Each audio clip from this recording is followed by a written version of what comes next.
Hey everybody, what's going on? Hope you guys are doing good. I am doing just great. So here I am working on the Warmoth body.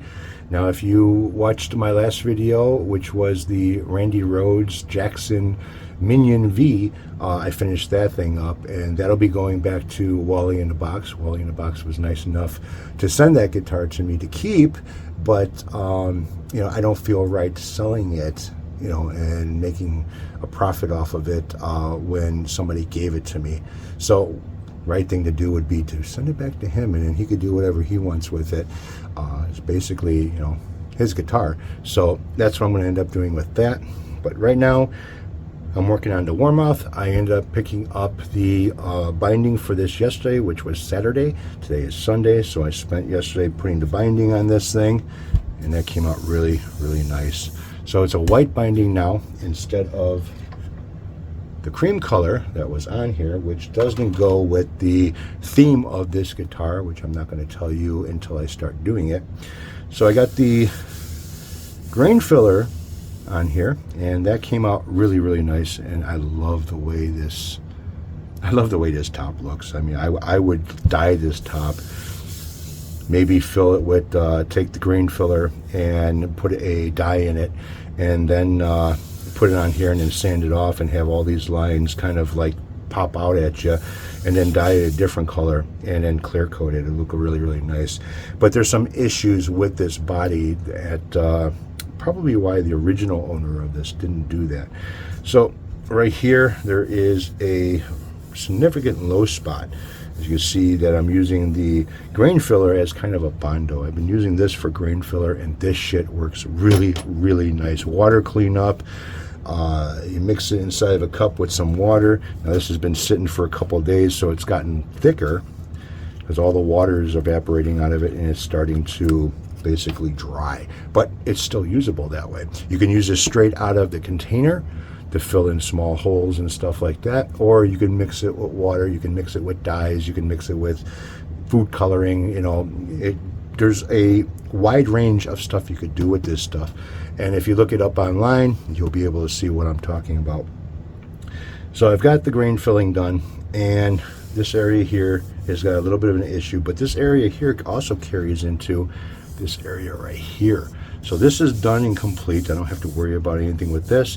But if you look at this side here and then this side here, they're right in the same spot. This is okay, but just something, you know, characteristic of the wood itself, not anything that anyone has done to it or anything, unless somebody took a, you know, a sander with 80 grit sandpaper on it and really grinded the piss out of this, because this wood is friggin' hard, and just trying to sand it was a pain in the ass to strip it, because they used enamel on it, and enamel is not fun to remove unless you're using a paint stripper on it. And yeah, so sanding the top of this, like I said before, use a foam pad on there because it carries with the contour of the shape of what this top is, which is a nice arch top.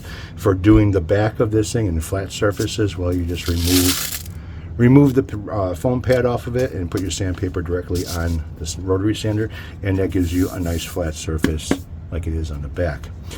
So right now I got to do a little bit of a build up over here just to bring this up a little bit, because there's a little bit of an indentation there, and that should even this up pretty good. This over here feels really good. It's just this spot right there is a little bit low, and that I'm going to end up fixing. So I wasn't able to pull these sleeves out. They're in so tight that there's no way I'm going to end up getting them out, and the owner wants to save the Warmoth logo that's on here. So before I start spraying anything, this will get masked off. I am going to spray the sanding sealer over this, but after that dries, this is going to get covered this way. Nothing happens with this. So I got the hole filled over here for the strap lock. That's got to be moved over a little bit because it's not center with the body, and this one here is fine, so I don't have to really worry about too much with that. This area here, sanding sealer to make this nice and smooth, because it was a little bit rough over here, so I left the sanding sealer on there, and everything else looks pretty good. This spot over here, I thought I was going to have a problem if it was a knot or something, and that worked out really good.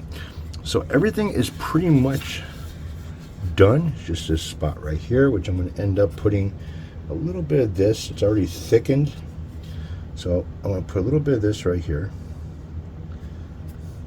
And I don't have a credit card or anything like that, so I'm going to use this right here.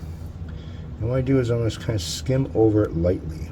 I'm going to arch this a little bit and then skim over it.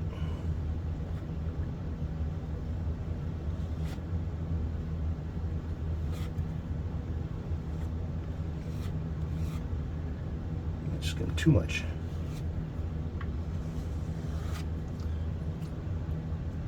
Took a lot of it off. I don't want to do that.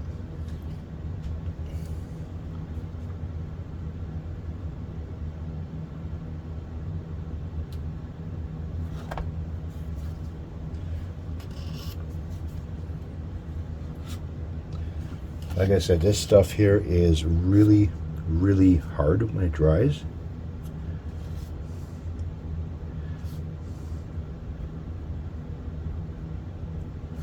So I got this area over here filled up, build it up a little bit, and then I'll go ahead and wait for that to dry, sand it, and in the spray booth we go.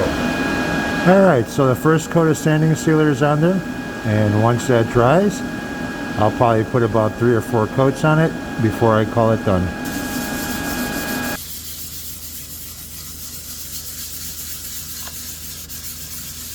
Alright, so I'm almost done sanding quite a bit of the sanding sealer. Following the contour of the body, I'm using a foam block pad to do this, and it feels